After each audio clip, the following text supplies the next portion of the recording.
How y'all do? Welcome to the team call. We're sitting over here. You gotta turn that down. There you go. Awesome. We're sitting over here upstairs on the couch because the floor downstairs is missing. That's all I'm gonna say. Somebody stole our floor. They're gonna bring it back tomorrow. New shape. Anyway, welcome to the Alleman Group call. We're happy to see y'all joining up here this evening. I know we've got our team call here for a little bit, and we're going to jump right back in with Jeff Bright a little bit after this. So, Megan, you have the floor tonight, or what we're doing? She does. Don't y'all forget. I had the video, the little thing splashed up here. Let me see. Coming up this, not this week.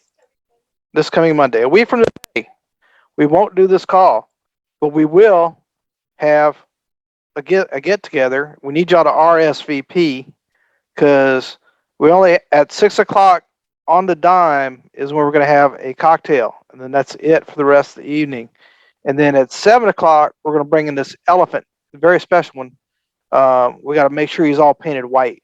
I think that's how that goes. And then we're going to diner at 7:30. And anyway, it's a Christmas gathering, guys. Y'all try and come on over. It's going to be over at the Yankees' new house. So we're excited about that. And come, let's celebrate the year, celebrate our beginnings of next year, the holidays, all those fun things. And that's all I'm going to talk about now. I'll turn it over to Megan. Here you go. Hi, everybody. Can you hear me okay? You all hear me okay? Yes. Awesome. Yes. The 13th, please let Maddie know if you and a guest are coming. If you have a spouse, please bring them with you to the gathering if they can make it for Monday the 13th. So next week, we just won't be having this call. We'll be hanging out here. And I just got a new mirror in that I'm really excited to show you guys. So it's a pretty cool mirror, I just gotta say. It's gonna make you look beautiful, because you are. But yeah, so tonight, before we get all nitty gritty into the call with Jeff, I just want to kind of go over about a phrase that we talk about a lot is either you owe the numbers or the numbers owe you. It's just kind of something that we've kept with us over the years to not place blame on anything else but us, right? When we're out in the field, sometimes it can feel like, oh, it's just a batch of leads, or it's just a season I'm in with clients. But in all reality, we're the game that we play. It's either we owe the numbers are going to owe us. So if we want to put the numbers in our favor, we've got to put the activity in first. And so I just want to talk about how to track your numbers, why it's important to track your numbers. And then I'll go back over, if you guys want to do any product stuff, we can also do some training on a particular product. Like maybe, for example, I can go over a situation I had with your term today. I think that might be helpful for some of you. So first, I just kind of want to talk about, I know, Mom, you just messaged me a question about a product. Does Liberty Life have a height and weight chart?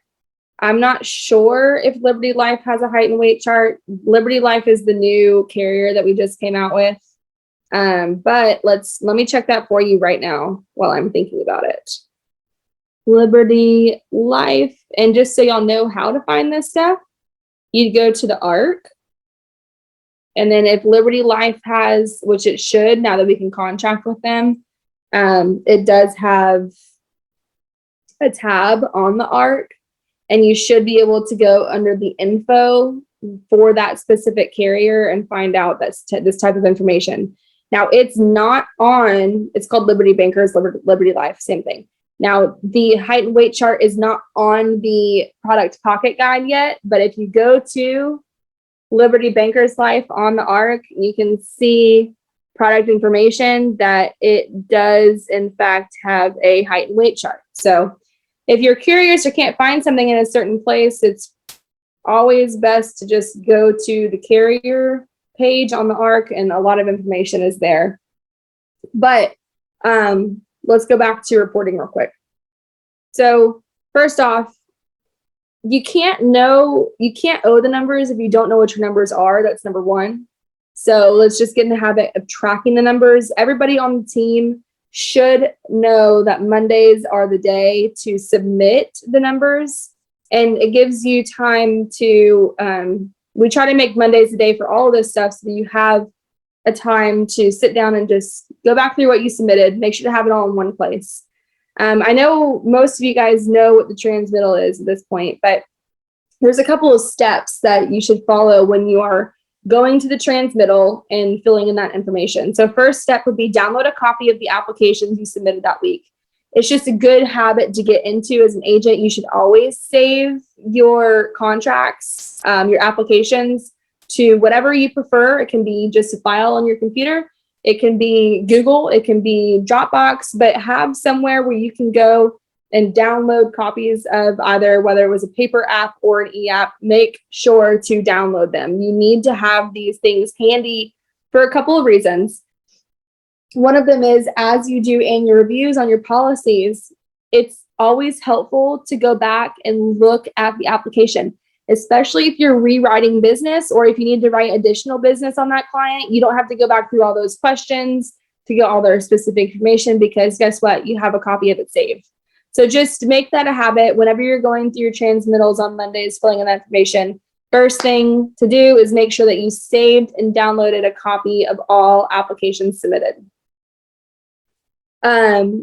Something I'll tell you about the ARC is your clients will automatically go into the ARC a couple of days after they've officially been submitted.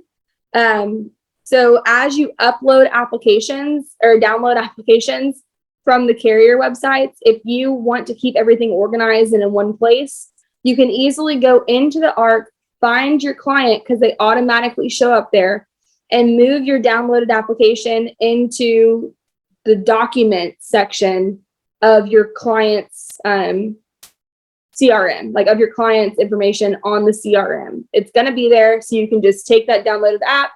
Literally, you don't have to re-download it. You just drag it from the file into the section on documents in the ARC. That way you have everything all in one place.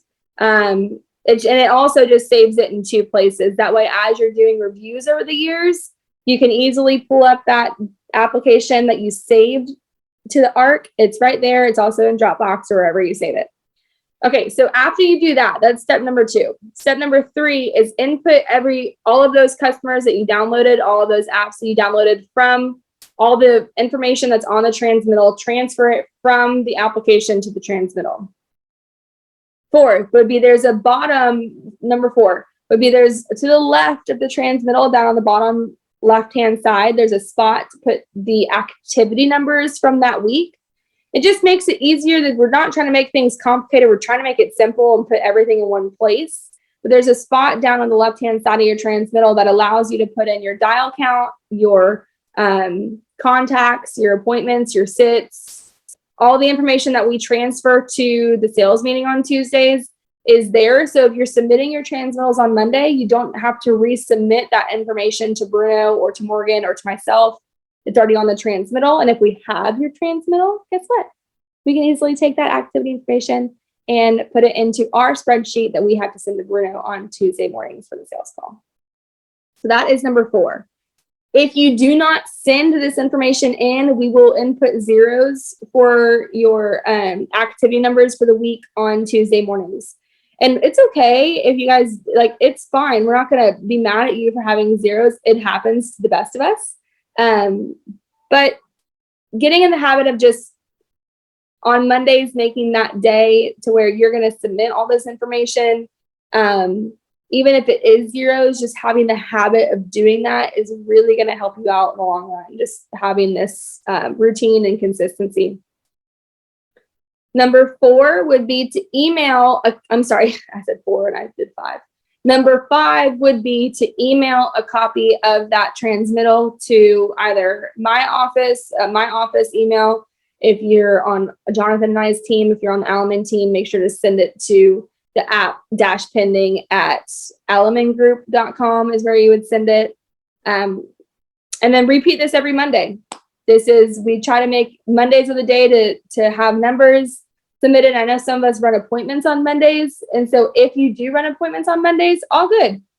Don't make Monday the day that that your week ends. So for example, we all have different blocks that we count for our week. As long as it's a 7-day period, we don't care what 7 days you count, whether it's Wednesday to Tuesday or Monday to Sunday, whatever makes more sense for you. Like if you run business on Mondays and you're like, Megan, if I have to get this submitted Monday afternoons and I'm running business on Monday afternoon, I don't want to have to input that in the transmittal real quick. Oh, good. Just make it a different 7-day period. Just make sure your 7 days is consistent. And then if you don't have that new business transmittal, just send a Slack to Morgan or myself, and I will gladly give you or send you a blank copy of that new business transmittal so you can save it to somewhere on your computer. So real quick, I'm going to go back through those steps one more time because I know I talk fast. Okay, number 1, get yourself together and download all the applications from the week. So every application you submitted, go ahead and download it. Number 2 would be to input that, number 2 would be to move that downloaded application from your file folder into the ARC, into the CRM, into the ARC. Number 3 would be to transfer all that information onto the transmittal. Number 4 is to input your activity information on the bottom left-hand side of the transmittal. Number 5 is to email that transmittal into the office. And number 6 is to repeat that same process every Monday. It's just, that's a simple principle that's kept me accountable over the years. I used to actually take my transmittals and staple them. Some of us still do. Well, some of us may still do this, but I used to take my transmittals and staple it to the week in my activity book, my Alliance activity book. But I probably actually should go back to doing that. But now that we have all these tools that tell us when we have annual reviews and stuff, that was the purpose of that before, was so that I could pull out my activity book from last year and pull up that week and call through those people I submitted that same week last year to set up annual reviews. Now we have the ARC that already tells us when our annual reviews are. So we don't necessarily need to do that extra step, right? But you should have it organized and downloaded on your computer so that you can stay organized throughout the year. It's just that simple. Any questions about that process? I have one. You saying put them into the ARC, not Salesforce? So whatever you use. Some of us don't use Salesforce. All of us have ARC. Okay. What we're talking about, I think what he's asking, Megan, and maybe I'm wrong, but she's talking about the transmittal too. You might be talking about a copy of the app. I'm talking Well, about I was talking about the copy of the app. I didn't know you put those into the ARC. You can, just like you do, just like we can add it to the file in Salesforce, you can also add it to the file in your ARC. So if you pull up any client, I'll show you. If you pull up any client in your CRM, there is, hold on, it's loading. Okay, here we go. So I've got 1,812 clients. So I'll click on client. And then I'll click on this one, Teresa. Okay, so when I click on Teresa, there's a spot here that says policy info. Oops, I'm sorry, y'all. Hold on. Policy info, communications, notes, docs, and green sheet. If you go to docs, all you got to do is click and drag your file there. And it saves a download of that application.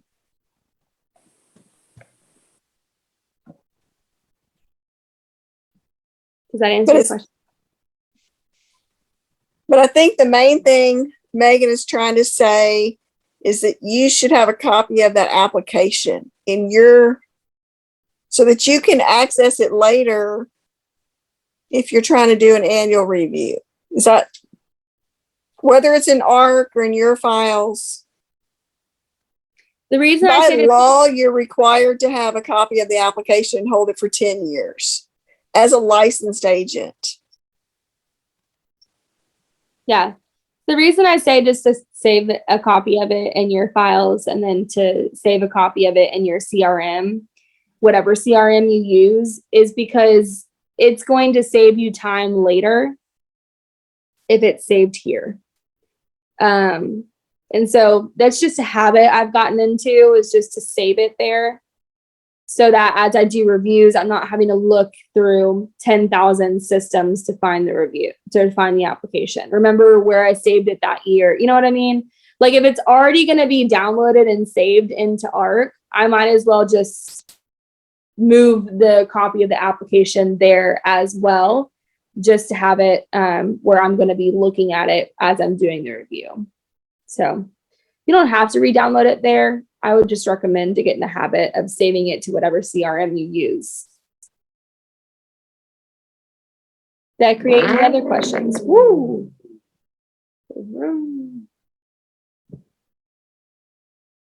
Okay.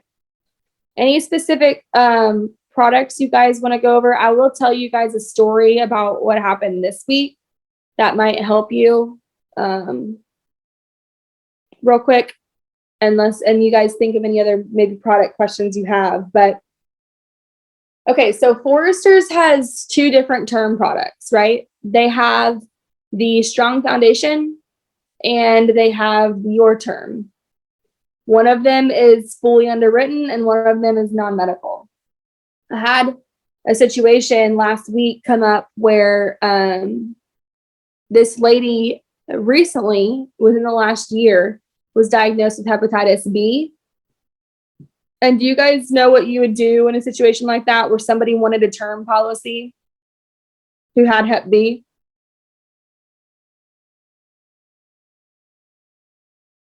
I can see you saying fully underwritten, Mom, but what would you do to, would you call and do a risk assessment first? Okay.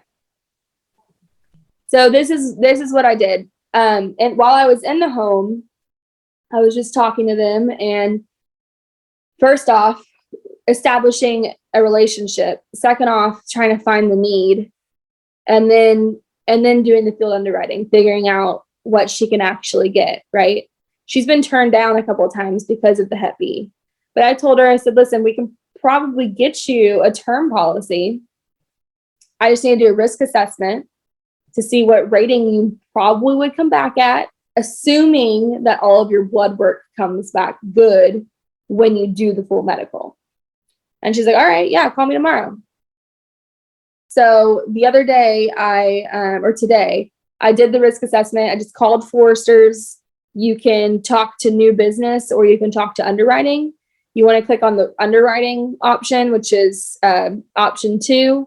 And when you call in, and then you'll talk to either Gloria or Linda. Those are typically the underwriters at Forrester's. And you'll just say, hey, I'm calling in about I'm calling to do a risk assessment. I've got a lady, she's 47 years old, 5'8", 160 pounds. She takes no medication, but she did have hepatitis B last year. She took one med for like one to 3 weeks. I forget what it was. And she's been cleared of the hepatitis B, but just calling to find out what rating class, as long as everything comes back good, she would come back at. That's kind of how you phrase it. So assuming all goes well when she gives her blood work, what rating class do you think you guys would give her? And it was a plus 50, which if you guys have done fully underwritten before, a plus 50 is a great rate. So anyway, I called her today and she was fired up about it. But some scenarios we think that we can't cover people, you still can cover people. There's just ways around it, right? You might have to do a little bit of extra work. to figure out if they can. And sometimes they can't. Sometimes all they can get would be accidental or final expense. And you have to prepare people for that just in case. Just say, hey, listen, if something comes up that I'm not aware of, or I could be incorrect, but let me just do a little bit of let me do my due diligence and do a little bit of research to figure out if we really can get this plan or not. So anyway, she was really excited about it. We're going to finish up the app and she's going to do the blood work and she's going to get covered. So that's exciting. And she's hopefully, we'll see, but she may or may not qualify for the living benefits. Sometimes on fully underwritten plans, depending on what pre-existing condition they had, they may or may not qualify for living benefits. Just so you guys know as the agent, sometimes that happens. Any specific other product questions you guys want to chat about, or any specific scenarios you need some feedback on?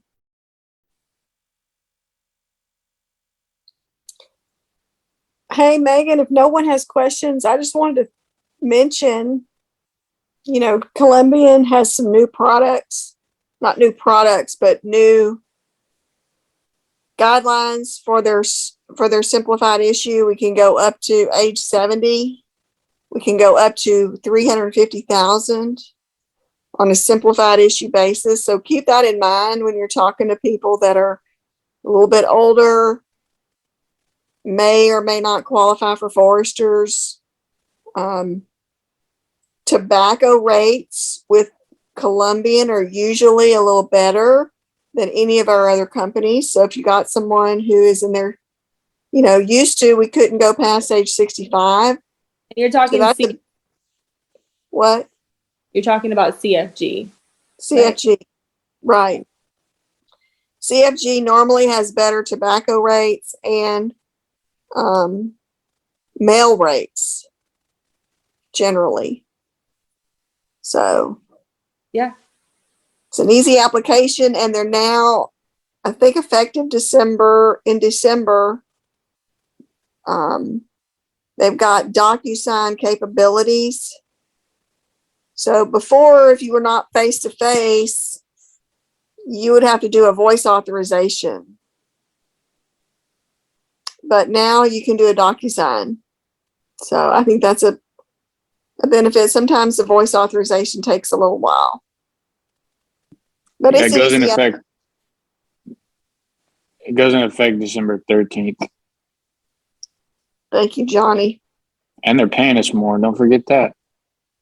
I didn't know that. They're paying us 100% like Foresters now. This effective December 14th, the day after. So the factor is higher. So that's great. Yep. I think their application is super easy. I think that most of the time I can get people approved pretty easily on CFG, but yeah, I like both Foresters and CFG. Same. If we have a case where that person doesn't get approved on Foresters, a lot of times, depending on what the scenario is, CFG will take them. Who's paying 100% now that Jonathan was saying? Starting December 14th. For which product? Safe Shield term. Okay. Right, Jonathan? Yeah, same as Foresters. Strong Foundation pays us 100%. CFG is going to match it. So if you're asking me honestly, what does Johnny think? I think you should write CFG from now on until Foresters does something better for us. But, that's just my opinion. Well, it sounds like they want our business. And they're putting their money where their mouth is. So it's a good reason to write it. And if it's, also too, customer service is great with CFG. They're always, and their underwriting team, their new business team is really great. I've never really had issues with them, but always do the right thing by the client. If Foresters is better for that situation, Hey, Megan, did you find out if we're going to have a special guest at the party? A surprise guest? I haven't found out if we're having a surprise guest yet. All I know is that you guys are going to look beautiful in the mirror. love it. We No, might have a surprise guest. yes, we may have a surprise guest. Will I have hair if I look in the mirror? No. Okay. Hey, I've got to send you guys, got to show y'all this picture. I'll send it to you on the, well, I just have to show it to you. I just think it's so funny. Okay, so everyone knows who this is, right? That's Dr. Evil and Mr. Bigglesworth. Okay, from Austin Powers. This looks suspiciously like Dr. Evil and Mr. Bigglesworth. It's Mr. Cupcake. So funny. I'm Dr. Nice, and that's Mr. Cupcake. There you go. Why would you want hair, Mike? I don't know. I got plenty of it all over the rest of my body. I don't know why I need more on top of my head. Are there any other Good one, nuanced Jeff. products, Jonathan, that you can think of? Oh, CFG is also, they have a new product coming out, correct? A new product, their term is changing. It's like what Michelle said. Is that what you're asking? I guess. They've made it to where now we have an extra product for conversions for our term. I did call and clarify with them. I think it was Thursday last week. Would you mind telling us about that, Katie? Yeah, let me find my notes on what I wrote down. Okay, so it's only for conversions. It's not something where you can write a new client on it. Okay, so this got existing business with CFG, which I know a lot of us do. Right. Okay, so what I was told is that it's only for conversions, and you can do a child term conversion or the Safe Shield conversion. So one of those two. 25,000 is the minimum that you can do the conversion on, and the max age is 65. Okay, and you have to have the policy in force at least 2 years before you can do a conversion on it, and 5 years before the end of the term. So if they're in their 6th year of a 15-year, if they're in their 11th year of a 15-year term, can't do it. Correct. And it's got its own calculator on the Google Store or Apple Store, whichever. And let me get you the actual name of it. You have to do it before the last 5 years of the term?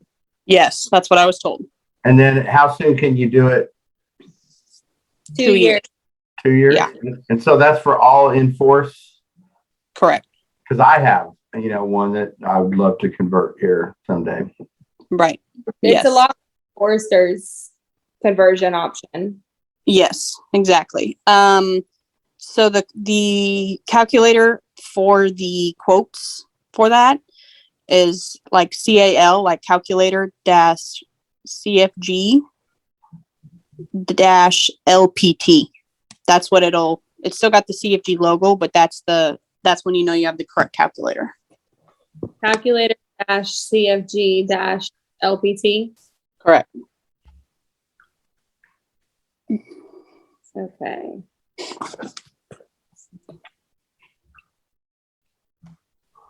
CALC? Like calculator. Search. Dash CFG dash TLC. Hold on. No. CALC dash CFG dash LTP. Would you type it in the chat window, please? Yeah. I found it. Yay. Okay. Good evening, Jeff. Good evening. Welcome Good to evening. the party. Honey, I've been having a party. I've been on this is my 4th Zoom in a row. Woo! This is my last one for the night. Hey. Are the cats clawing at your door yet? CFG. There's 4 of them sitting outside the door here, waiting for me. Oh my God. I have an audience at the door. I don't think they want to buy insurance though, but Hey, but you can sell yourself a PHMA. I could. I could. I don't know. Are you licensed? Well, you don't need a license to sell the Don't need a PHMA. license. No, don't need a license. No. So I'm excited about, let's be talking about what tonight we're going to talk about how to identify these animals without a test. Woo! How about that? We're going to start that conversation tonight. So Pam, you on here? You want to do the numbers with everybody so we can Hey, get Pam. the party Hi. started? Hi, everybody. Hello. Good to see you. Good to see you too. Okay. Megan, you're on top of the list, so you're first. Okay. So what all do you just want the number of apps I wrote this week? Yes, ma'am. 3. 3. All right. Jonathan? Hey, Pam, it was Hey. 3. 3. 3. Okay. All right. Anita? Does Medicare count or just life? Yes, ma'am. Oh, all of it? Yep. Everything. For Alan, for the Yankee group, I wrote 5 Medicare. Okay. No That's life. good. That's fine. All activity. Is it Katie Williams? Is that right? Yes. Yeah, that's me. Hey, Katie. I had 2. 2. Okay. Mm-hmm. Melissa's not on. No. Sharon's not on. No. Stephanie? Stephanie was just on. She'll probably sneak back on. Okay. I'll watch for her. She's driving. Okay. Michael Smith. He's on. I am currently working on reinstating my license. I just got my fingerprints done. I can't write any new business right now. Okay. All right. And then I think we got and Michelle. Hey, Michelle. Pam, I wrote 7 applications. You go, girl. 7. That's a plus. Awesome. That's awesome. Plus, that's a +4 for the team. Woo! So Stephanie is connecting back to the audio, but I'm not sure if she can get on or not. She's driving. She's Okay. trying. If you want to report how many numbers or how many apps you wrote this week, now is the time if you want to speak up. Yeah, because we want to get like an overall team score. So right now, without Melissa, Sharon, and Stephanie on here, and is there Olivia? Is that person participating? No, and Melissa won't be participating anymore either. Okay. Oh, Melissa wanted. And Jeff, just FYI, Sharon is pronounced Sharon, and she's not on the call, so I just wanted to let you know. Okay. Oh, You Sharon? froze for a second. I couldn't hear you. Sharon. Okay. Sharon. Okay. All right. Okay. And then Melissa's out. Olivia's out. Yeah. So we're really. Did you get Jeff's numbers? No, I you didn't didn't hear get you. me. I had 4. Jeff. We Okay. have Jeff. Jeff I just had did. 4. And Jonathan. So Jeff had 4. What's his 3-number plan? Because I don't have a 3-number His plan. was the same as mine, 2, 5, and 7, I think. Okay. Right, All right, Jeff? Yeah, I changed it to match yours. Yeah. All right. So Jeff, you were Them. +2. So I'm looking at the overall team score based on the first number as our baseline. We're at a +5, +7, +11. Yeah, with everybody on the call right now, we're at a +11. Now that's really good because a lot of these calls we're doing, they barely get into the positive. Most of them are still in the negative. A lot of people logging zeros. I'm not against the 0 if it's an honest 0 and there's some activity behind the 0.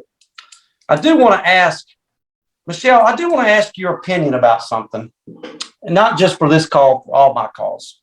Are you ready? Yes. Okay. If you were trying to get people, and I've got a lot of calls where I got a lot of zeros, right? And I know some of them are newer people. If you were trying to guarantee fairly new people to try to get a win, which would be 1 app a week, go from 0 to 1, how many dials do you think they need to do to guarantee me 1 app?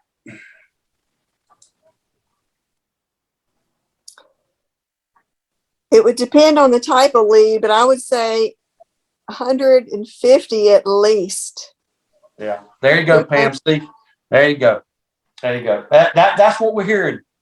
But that's on the high end. Some people are saying 50, some are saying 100, and some are saying 150. I don't know how you can guarantee with somebody that's practically brand new doing 50 dials getting 1 app. Can you see that? Mm-mm.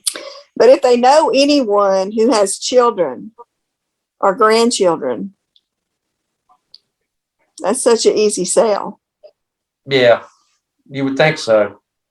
Yeah, I got a lot of those situations, Michelle, where I'm trying to move these zeros. And I just think if I can get somebody tasting 1 app a week, that's the first step. But I got to get them to do something. They got to crawl a little bit. They got to meet me halfway. So anyway, that's good to know. That's good to know. All right. Y'all want to let's just instead of doing best practices tonight, we didn't have everybody on here. Do y'all want me to jump right into this discussion tonight? I feel like I need to jump into this discussion. I'm going to draw something on my paper here, and I'm going to hold it up to the screen. Can y'all draw that?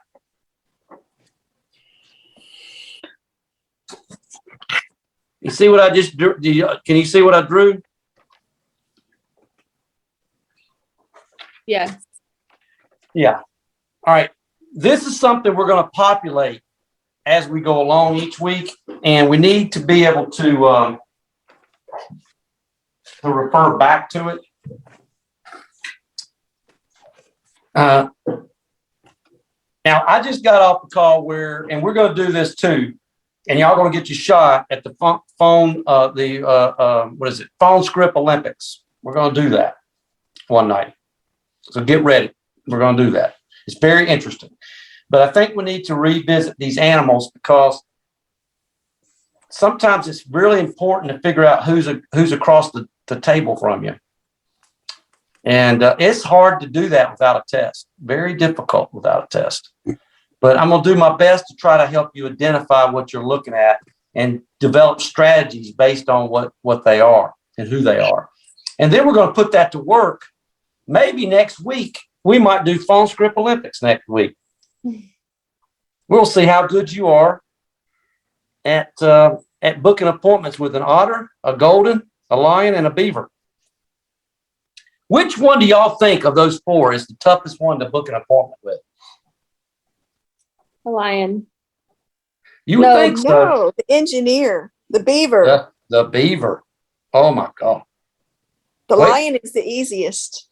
You would think so. You would think so, Michelle. Now, I'll tell you which one, Michelle, has caused all kinds of buzz and controversy in the Alliance. My golden retriever has messed everybody up. Everybody's got this opinion about how to handle that call, and everybody's got their own little way of saying that, hey, there's 2 camps. There's one camp that believes you should handle the golden one way and another camp. I didn't know we had 2 different opinions about handling this golden call. I can't wait till y'all see the golden. Whoever gets the golden. We're going to do it at random. We're just going to pick 4 people that wants to take me on and try to book an appointment with me. Okay? And I promise you, I'm going to throw you a curveball that you ain't never seen. Even Michelle, I'm going to hit her with an objection she has never heard. Does that sound enticing, Michelle? Oh, sure. All right.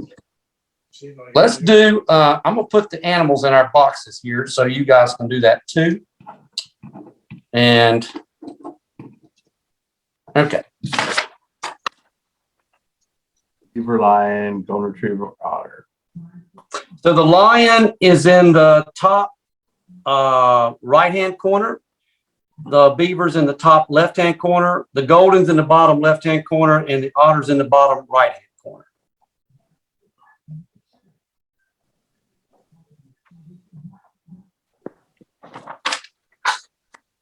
All right. So let's talk about what I call the functional relationships between these animals. I'm going to connect all of the 4 functional relationships together, forming a perfect square. Because the lion and the beaver get along, the beaver and the otter get along, the otter and the golden get along, and the golden and the beaver get along. So these represent the 4 functional relationships between the 4 animals. We're going to talk about how that works. We're also going to talk about the 2 dysfunctional relationships: the otter and the beaver, the golden and the lion. And it forms an X like that. Those represent the dysfunction of the relationship between the otter and the beaver and the golden and the lion. Okay, let's move on let's talk about how the beaver and the lion get along. So to me, the secret of trying to identify a particular type of person is to put them in pairs first, then narrow it down to one. But it's better to try to pair them up. And we got some pairs going on. I'm going to show you the pairing between the beaver and the lion and the otter and the golden and the beaver, and show you how they are alike. Then I'm going to talk about how they're different. That's how your mind should have to tackle this. It's the only way we can figure this out. All right. So the beaver and the lion, what do they have in common? What forms a connection or a relationship that's functional between these two? It is the word task. They both are task-oriented people. They're all about task completion. They're all about results. Now, that's where the comparison starts, and that's where the comparison ends. Because, yes, they both want to accomplish something and get it done, but the lion would rather just get it done and win ugly, and the beaver would like to get it done and win pretty. Yeah. So, in that way, here's the word that you could write above it. I wrote end in front above the lion and means above the beaver. So the beaver believes that the means justify the end, and the lion believes the end justifies the means. In other words, one wants to get it done, one wants to get it done right. For example, I have used this example from the stage. It's the best example I've got to identify this drastic contrast. When cooking a meal, the lion is going to cook the best lasagna you ever put in your mouth, but they're going to leave a lot of dishes behind. Hopefully, a golden retriever is in the home and they will wake up in the middle of the night or early in the morning and clean all the dishes. The beaver, on the other hand, is going to clean the dishes as they dirty them, not having anything to clean up at the end. Now, why is it that the lion's strategy of getting it done, even if they're a bull in the china shop and they leave a lot of collateral damage behind them, why do they sell the most insurance? Michelle is a lion. She sells a lot of insurance. Why is that the case when they're not the best at sales? The otter is the best at sales. Why is it they get a lot of stuff issue paid They're not the best at getting an issue paid. The Beaver is. Why are they always at the top of the leaderboard if they're not the best at two crucial skill sets? Does anybody know? Trust. Trust. I don't know what you mean by that. What do you mean? Trust. Who's trust? Well, anytime you sell to somebody, they want to make sure that you're their friend and they're looking out for you. If you don't look They're out not for the best. somebody, Hey, Michael, they're not the best at that either. The Golden's the best at that. Task oriented. Task oriented. They don't claim to be the best at anything. They just get it done. There's no whining. There's no excuses. They don't sit there and play up to drama. They don't let that enter the picture. They just win and win ugly. They just get it done. They might not be the best at sales, but for 15 minutes, they can fake it. They might not be the best at issue paying, but for 15 minutes, they will try to get it done. It might not be done perfect, but they're going to ramrod it through and the carriers are going to accept it and they're going to go on and move on to the next conquest. They are achievers. Beavers are too much the investigator. They're too much trying to make sure everything's done right. Now, I will say this. Beavers send an application off. It don't ever get sent back. Never gets sent back. It gets issued the first time. The first time. Lions may take the second or the third time to get it issued. But the Lion has moved on. They've done it, and they've gone on to the next conquest. They are task-oriented. They're task-oriented, Michael. They really are. I agree. We need to learn that because I'm not saying that you need to be a lion. I'm thinking you need to get in touch with your inner lion. If it's the recipe to writing a lot of business and making a lot of money, there's something to be said about this lion strategy. It's working.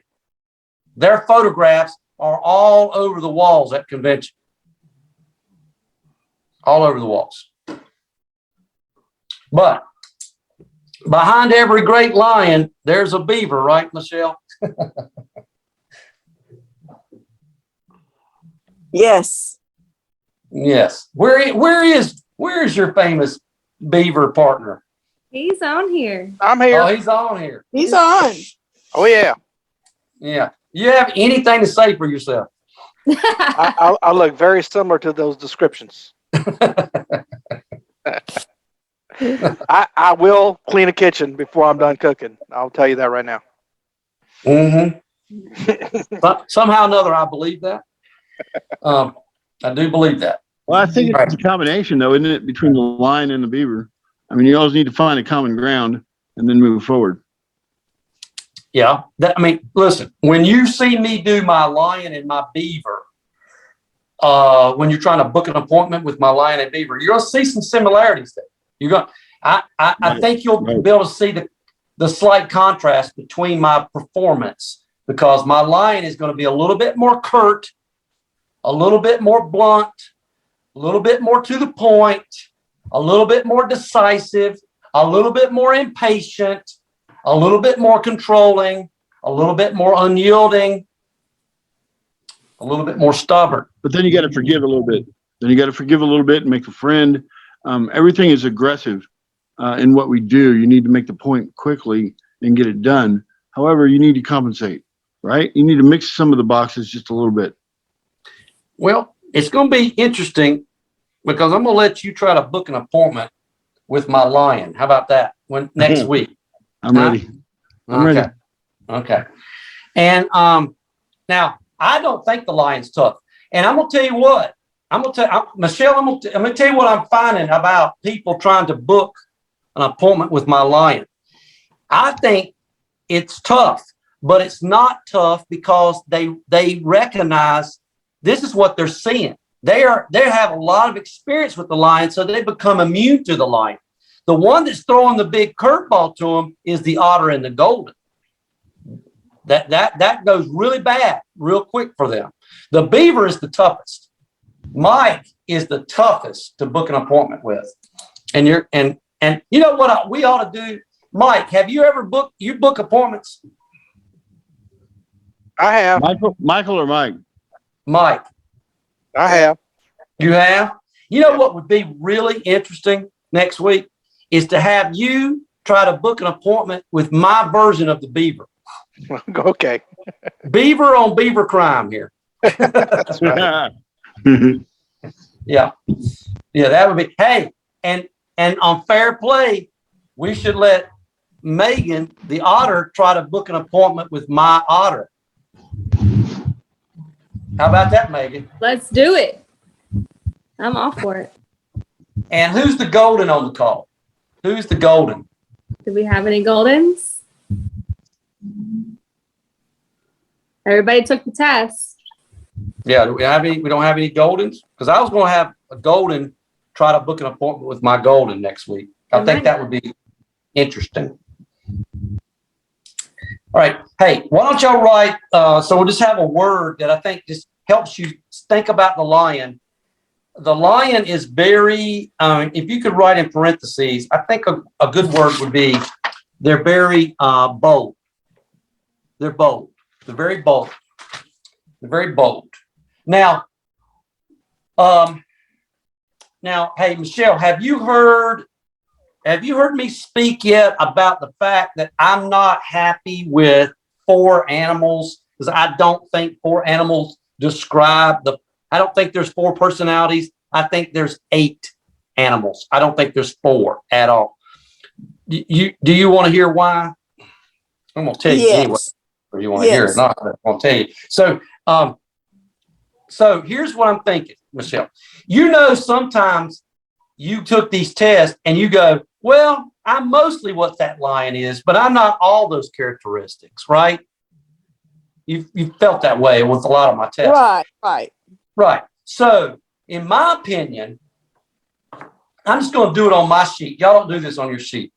On my opinion, what I'm going to do is I'm going to split my box in half like that.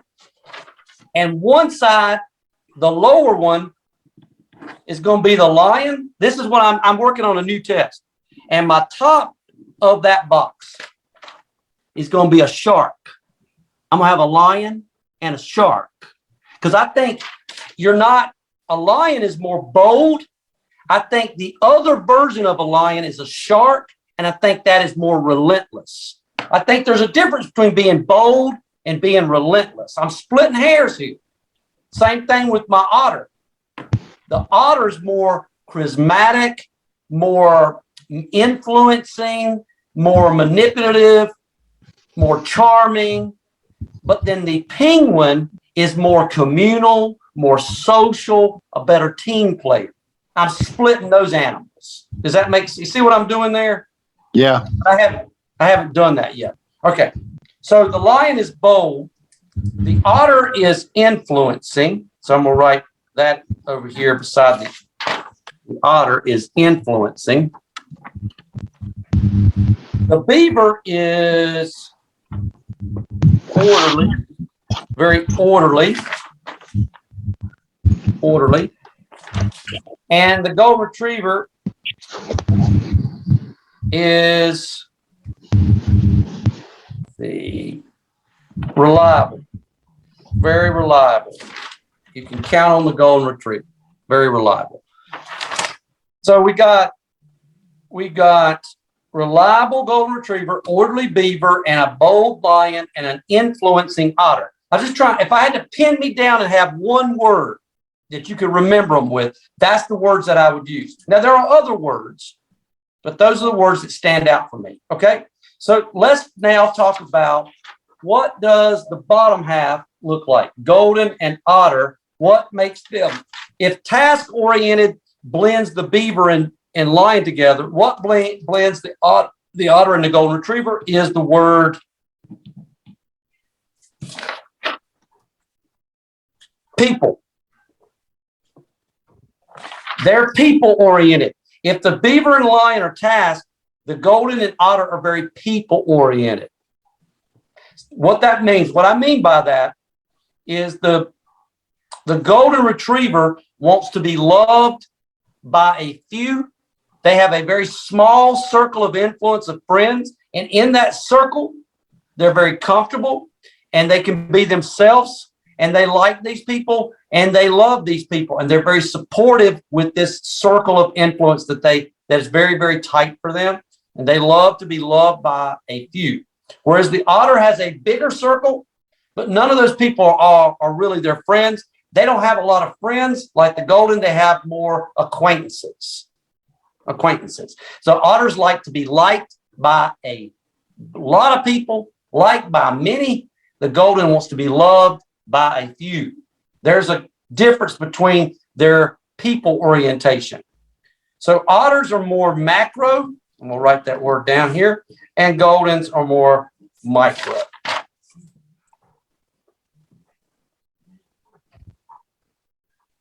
Okay. Goldens are micro because they have a smaller influence, tight relationships, very, very tight relationships. The otter has more loose relationships and have a bigger sphere of influence, more macro in their influence with people. So golden retrievers tend to be very supportive people, whereas otters tend to be more cheerleaders. So one's very supportive on a micro level, and otters are more cheerleaders on a macro level. All right, but they're both people oriented. Okay. All right. So let's look at how the lion and the otter match up. I'm not going to write the whole word out, but it starts with the letter E. They're both extroverts. Now, one's an extrovert in a quite different way than the other. They're both very outward. They're not shy. They're both out there. But the lion tends to be more energetic, a lot of energy, a lot of high energy. That boldness comes out in that energy, whereas where the otter is more enthusiastic with their extroversion is more enthusiastic. That's that cheerleader. That's that influencer. They're always trying to influence people. My wife said, you're an otter. She said you should have been a cult leader. I don't think that was a compliment. By the way, I don't think I took it as a compliment either. But anyway, so high energy, extroversion, lion, more enthusiasm, influencing, cheerleader, otter. That's the difference between the two. Very similar, but very different in the same breath. Then on the other side, we have the letter I, because the beaver and the golden are very introverted, but for very different reasons. If you think that you're going to pick out somebody and call them a golden or beaver based on introversion, you better be able to figure out that the golden's introversion is all about their shyness, and they're not comfortable outside that small circle. They are very shy outside that small circle. They're very uncomfortable in large groups that they don't know. My golden retrievers that have to speak, God forbid, at the conventions, they lose their mind. They get so upset about it. That's one of their biggest fear of a golden is having to speak on stage. And I have to coach them through that and walk them through that. Like when I'm coaching Megan to speak on stage, but Megan could pitch a tent up there. She's very comfortable. She could sleep on the stage. Right, Megan? I don't know. It'd be pretty hard. Not very comfortable surface to sleep on, but sure. Yeah. I could stay up there. I'm sure I could find some stuff to talk about. Yeah. Well, otters don't mind the show of it. They look forward to the show of it. My goldens are saying, just give me some bullet points, and they're trying to hit them as quick as possible and get off that stage as quick as possible because that experience is very painful for them. Whereas the beaver is not shy at all. That extroversion that they come and bring to the table has nothing to do with shyness. Everything to do with their very serious nature. They're not shy. They're serious. Beavers choose not to speak. If they don't have anything good to say, they don't say anything. They don't fill the world with words. They don't like to hear themselves talk. They only talk when it matters, when the words need to come out of their mouth, not just because of entertainment value. So they're very serious about what they say. And another reason they're introverted, and they choose to be introverted, because they can talk and they do have that type of skill set to be able to have a vocabulary. They have a big vocabulary, by the way. They choose not to speak because they really don't like people that much. No offense, Mike. Taken. Is any of this true, Mike? Oh yeah, you should have seen Michelle over there like laughing and praying to God that is who I am. Yeah. But hey, if you somehow or another, you don't have to be in the circle of influence with the Beaver. You've got to have, if you can get on their, what is called their credibility radar, if they consider you and they deem you credible, they will talk to you, and they will talk in length with you. They won't shut up if they think you're credible. Is that true, Mike? I would say that's true as well. If they trust you. That is They very trust that you know what you're talking about. They're not going to talk to some Yahoo. They don't know what they're talking about. Yeah, I'd float between all those 4 boxes myself. Just saying. I mean, you need to adapt to the situation, right? Every customer is different. Yeah. I'd be a lion sometimes and an otter or the other. It just depends. Yeah, and Sorry, I what didn't is interrupt.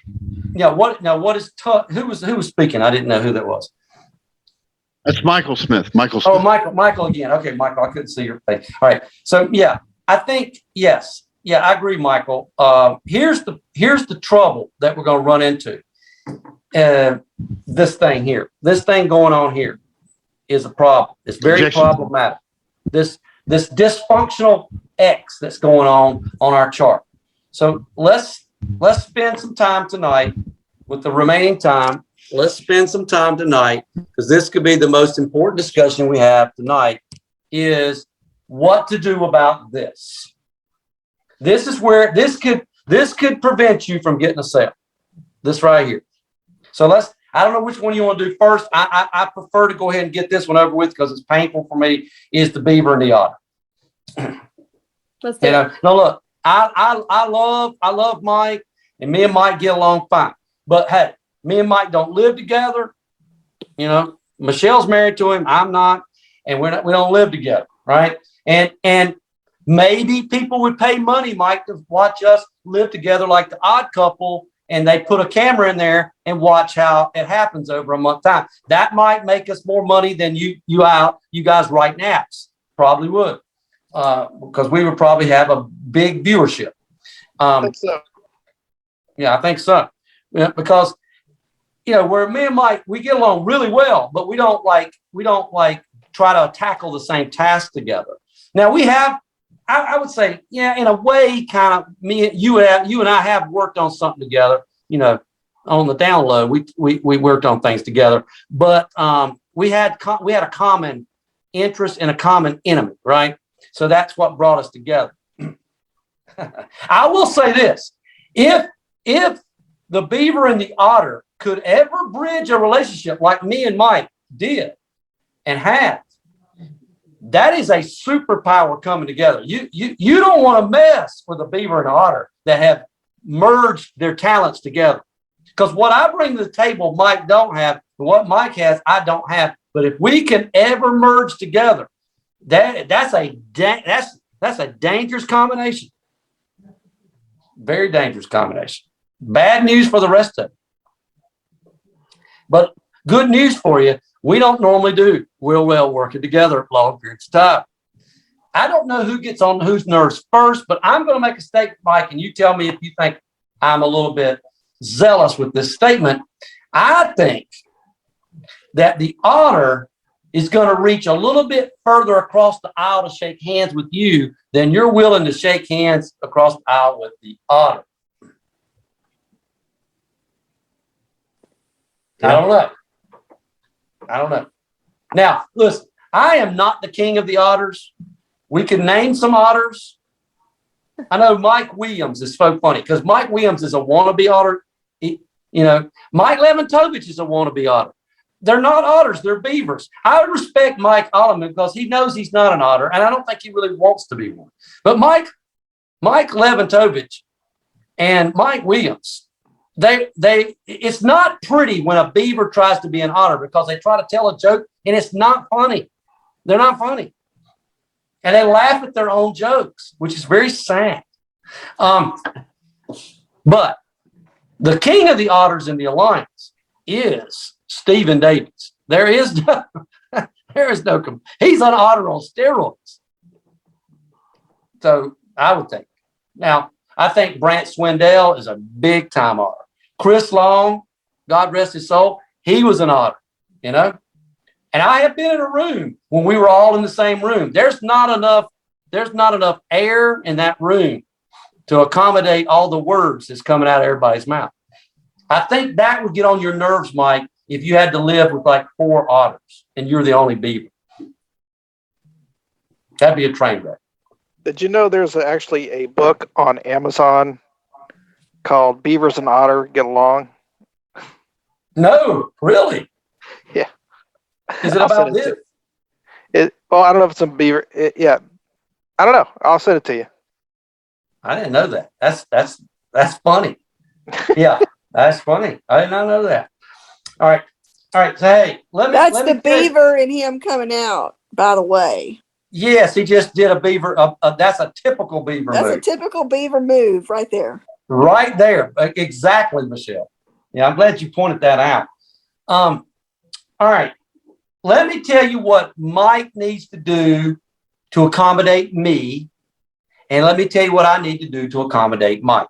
All right. So that means if Mike wants to be successful and he wants me to follow him, or he wants me to buy insurance, or he wants me to do something for him, he's going to have 2 characteristics that is a struggle for the beaver. First and foremost, he needs to be open to the idea of listening to me and letting me have my say and my opinion, and not interrupting, and let me have my flow of conversation. He can say stuff like this. He should learn these phrases when dealing with me. Wow, get the heck out of here. I never heard that before. That's amazing. See, those are terms that he should write down, that he should use on me. Now, I taught Belle Krause is a lion like Michelle, and she's married to a beaver, Jake. I don't know what it is about the lions where the woman is the lion and the man is the beaver. We've got a lot of those situations. But Jake was trying to learn to accommodate me the other day, Mike. And you know what he keeps doing? He keeps saying, Jeff, you look good in blue. Did I ever tell you look good in blue? I mean, he's patronizing me at this point. I can recognize it. You can't con a con artist. All right. So anyway, Mike, you need to learn 3 words and put them together in a sentence, and you could get me to follow you to the ends of the earth. All you got to be able to do is to say, tell me more. That's all you got to say. That is amazing. Tell me more. Yeah. And I know that's making you almost like gag that you're going to have to do that. But that's how you accommodate the otter. Now, what I need to do to accommodate you is I need to be, first and foremost, be prepared. I am not prepared at all. Pam can vouch for the fact that I am not prepared. I fly by the seat of my pants. That is not a good look for me when I'm trying to talk to a beaver. So I need to come to you properly prepared, not with guesstimates and estimates. And I have a gut feeling. You don't like to hear that. I got a gut feeling about this one. No. And I also need to be much more deliberate. Cut down on my stories and my analogies. Because you don't like idle chit chat. See, I like conversations like, hey, Mike, what'd you do yesterday? And you go, nothing. What you doing right now? Nothing. What you going to do tomorrow? Nothing. You hate those conversations. I live for those conversations. But that's What how would- you sell. That's how you can sell insurance is learn to have nothing conversations. What was the second characteristics for the beaver to the otter?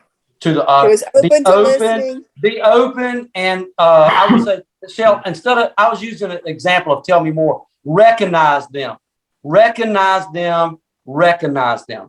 Always recognize whatever they say is great. Validate the crap out of what they're talking about. Recognize them. Be open for them to tell you more and recognize them with statements that say, oh my God, I've never heard that. Let me write that down. I'm so glad I talked to you today. Isn't that the otter to the beaver? That's the beaver to the otter, right? Beaver to the otter. She just asked me what it meant. I said, be open, and recognize the otter. So otter to the beaver is, wow, you don't say. What's like? No. Beaver to the otters. Yeah. Wow. Oh, okay. That's the beaver to That's the amazing. otter. That's amazing. No, I don't want to say that to the beaver. What is No. the beaver? The beaver wants me not to say a whole lot at all. They just want me to hit them with facts, only facts. And I need to be deliberate with those facts. I need to be prepared with my facts, and I need to deliver them in a fashion where I get to the point and not belabor the point with a story. They hate a story as a go along with the facts. The facts speak for themselves. The beaver don't need idle chit chat. They don't want me to chat them up. Mike, I try to not tell you stories too many times. But if we lived together for a month on that TV show, I would be telling you some stories. That's You true. would go in that room where you could vent, and you would go in that room quite a bit. If he tells me one more story, I think I'm gonna have to kill him. So we'd have like a room where I could hear silence, but I could talk to camera about our experience. That's awesome. Yeah. Yeah. All right. So let's look at the lion and the golden. Now, see, I think this is the most crucial thing because I'm gonna talk beaver talk now. Only because statistically speaking, you got a better chance of running into a golden than you do anybody else. Now, so the lion, the problem with lions is they won't get out of their lion mode. They stay in lion mode. They can't come down to the level that the golden really needs them to get to. The lion is going to control the golden. The lion controls everything. They control everybody. Now the otter plays the lion and makes them think they're in control. By the way, Michelle, we're tricksters, by the way. I didn't say this. When the beaver gets aggravated by the otter, or the beaver gets aggravated with anybody, especially the otter, this is their characteristic. This is a trait that they have. They become what is called matter of fact, which comes off as very critical. Not to say Mike is critical, but if he gets agitated, he wants everything to be, he becomes very absolute and very factual.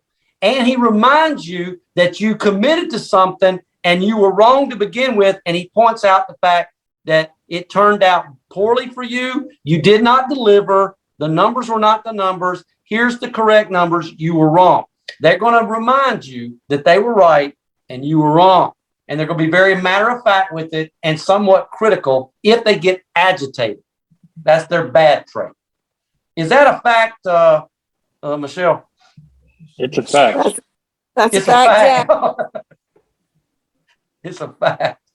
All right. Now, otters, Megan, you are an otter. Is Jonathan an otter? What is Jonathan? He's a lion.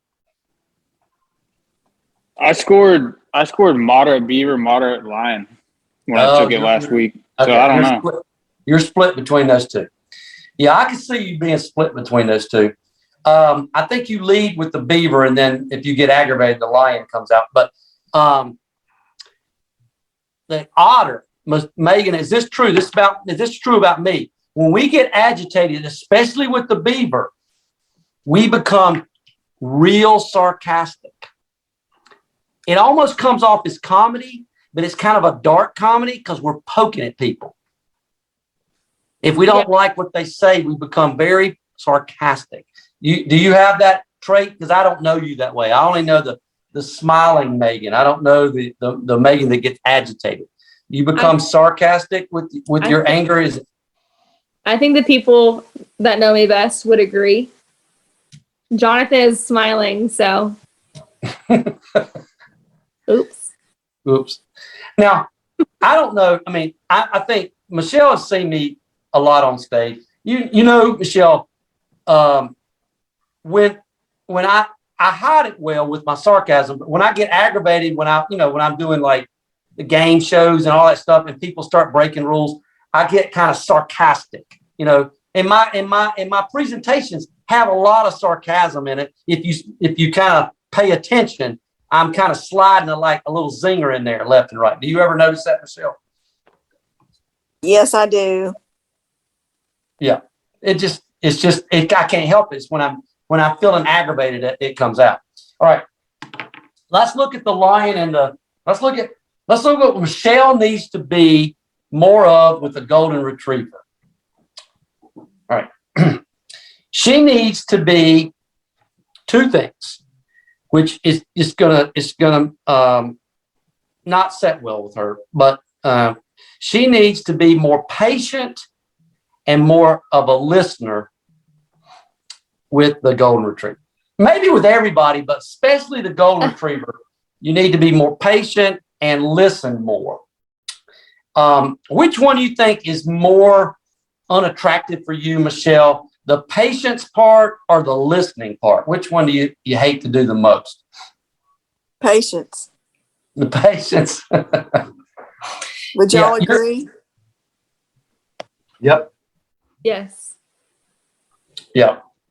Amazingly so, yes. Well, see, the golden retriever, y'all have heard me. I've given advice to golden retrievers, even people that, they go, hey, I want to go up to some of these leaders, and they'll point to Michelle. They'll say that I want to go talk to her. They'll point to all the leaders. I'm like, they're lions, right? And these are golden retrievers.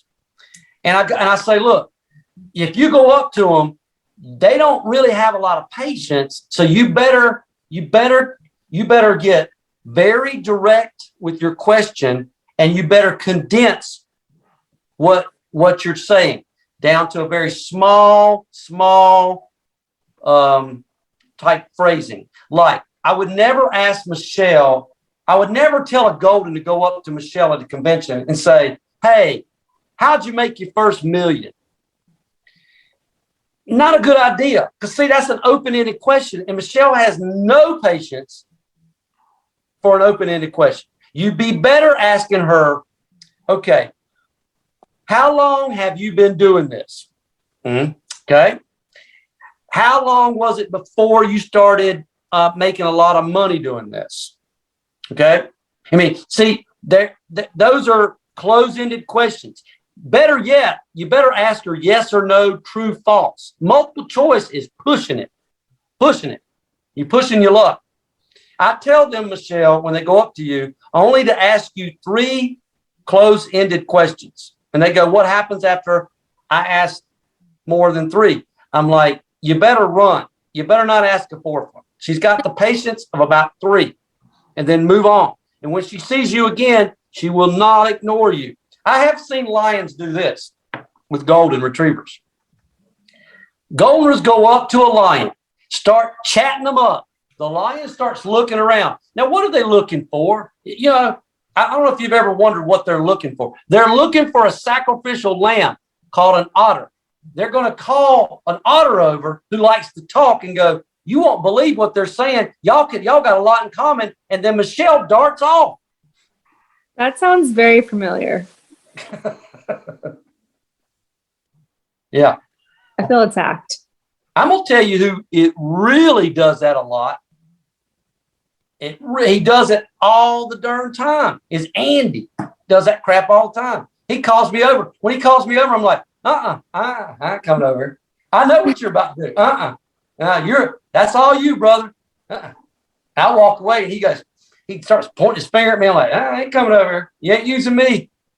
Get away from somebody. I ain't being your getaway car. Y'all seen him do it. Y'all know he's done it. Y'all know him. All right. So the golden needs to be more direct, more condensed. The lion needs to be more patient and listen more. All right. That's my advice about them. Now, as we get into this, I'm going to get into very big detail about what to say to somebody when you're trying to, like be on a call with them, or you're trying to sell them insurance. I'm going to give you like scenarios, and you're going to tell me which one is doing the talking. I'm going to test you and see if you can figure out which one, because I'm going to act out these parts and you're going to tell me which one I'm being. That'll be the best way for you to figure this out. Now, what we're going to do next time is one of those scenarios, but I'm going to tell you before you get on there, Megan, you're going to try to book an appointment with my otter. Your mom is not, I don't think I'm going to do that. I'm going to put Michael, we're going to let you try to book an appointment with the lion. Mike, you're going to try to book an appointment with a beaver just because I just want to see it for entertainment value. Michael or Mike? Michael's going to do it with a lion. I'm ready. Mike Alleman is going to do it with the beaver because he is a beaver. I think it would just be funny, him trying to go against his mirror image. Yeah, that's going to be really funny. And then, yes. What does the otter need to say to get the beaver?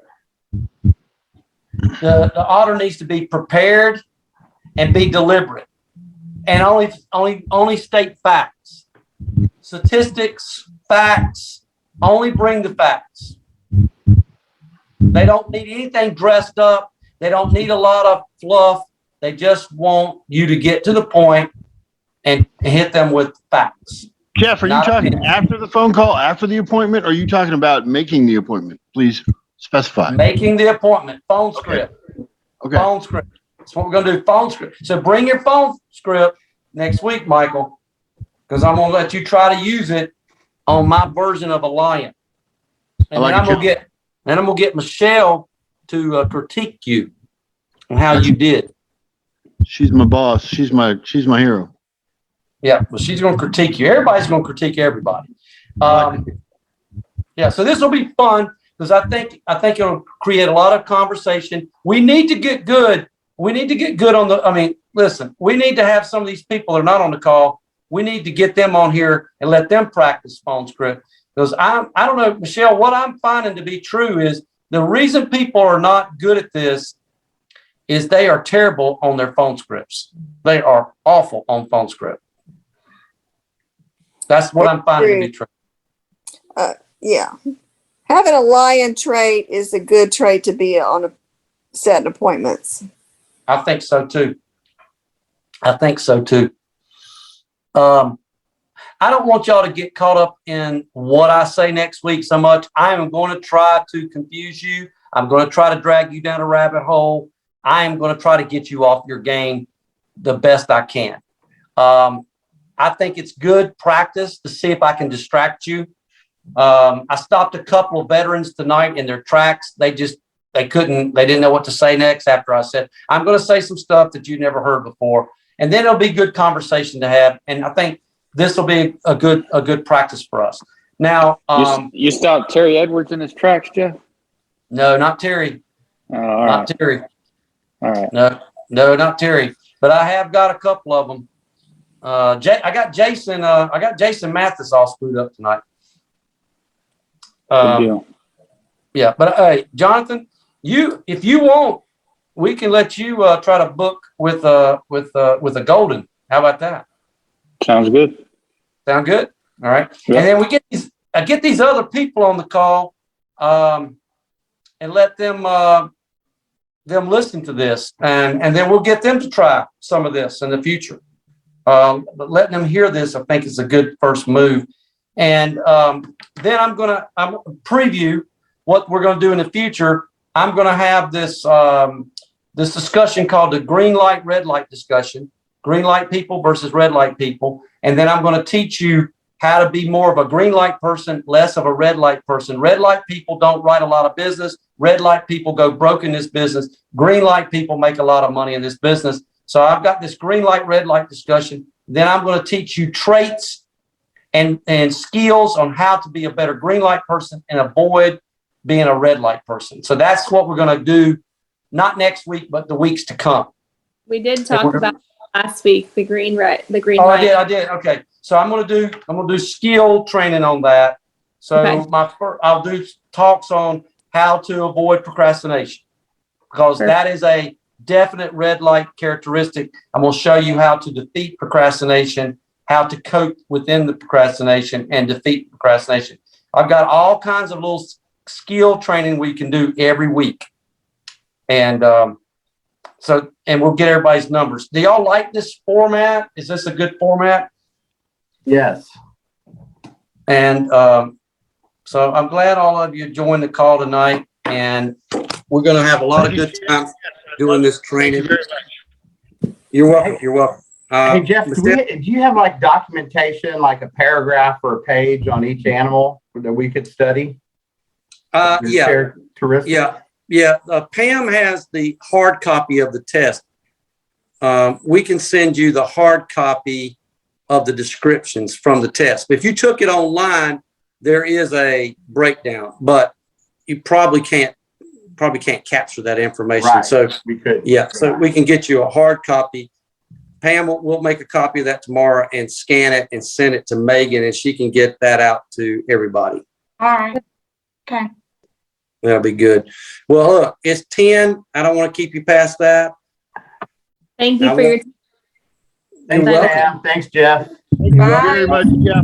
Much See you next appreciated. week. All right. Take care. All right. Bye-bye. Thank you. All right. You're welcome. Bye-bye, Michelle. Good night, y'all. Bye. See you on the call tomorrow. Bye.